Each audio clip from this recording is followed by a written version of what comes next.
Hey students and parents, this week for social studies, we're going to be covering the U.S. Constitution. So the U.S. Constitution is actually pretty short, only 7,000 words. That sounds like a lot, but it's not that many. It doesn't spell out every single thing, but it leaves future generations the ability to interpret what it says. And it's divided into three parts.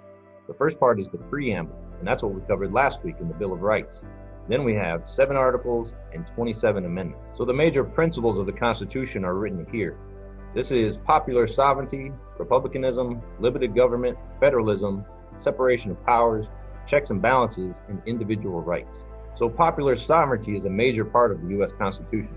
This means it's the rule by the people. The authority of the government flows from the people and their consent to be governed. So the concept of a limited government was very important. The Constitution limits what they can do specifically by listing the powers what it can and cannot do. So federalism is the levels of government that we have. So we start right where we live in the local government, moving up to the county, the state, and the federal. Each one of these levels has different powers on laws that can make the governance. And along with federalism, this graphic shows the powers that the state and the national government have over us to make laws, the powers that they have. Some are separate and some that they share. I'll be showing you this slide so you can read it in more detail. The separation of powers was a very important principle that they put into the Constitution. This means that each branch has their own responsibilities and one doesn't take over all the rest.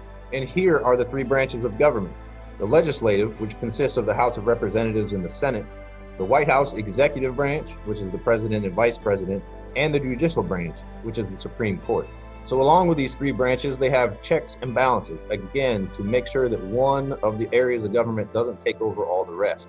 So they exercise some control over the other, a check on their power. And on this graphic, which I'll include for you guys to look at in more detail, it lists the powers that each branch has, as well as the checks that the other branches have over them. On this slide, which I will also include for you guys to read in more detail, it lists the 3 branches again and the specific things that they are responsible for doing. So that's a very brief overview of the U.S. Constitution. Be sure to take a look at the slides I gave you because that'll contain a lot of information that's important. And this again is just a brief overview. If you'd like more information or more pages, please let me know and I'll include those. And if you'd like to Zoom with me, we can do that as well.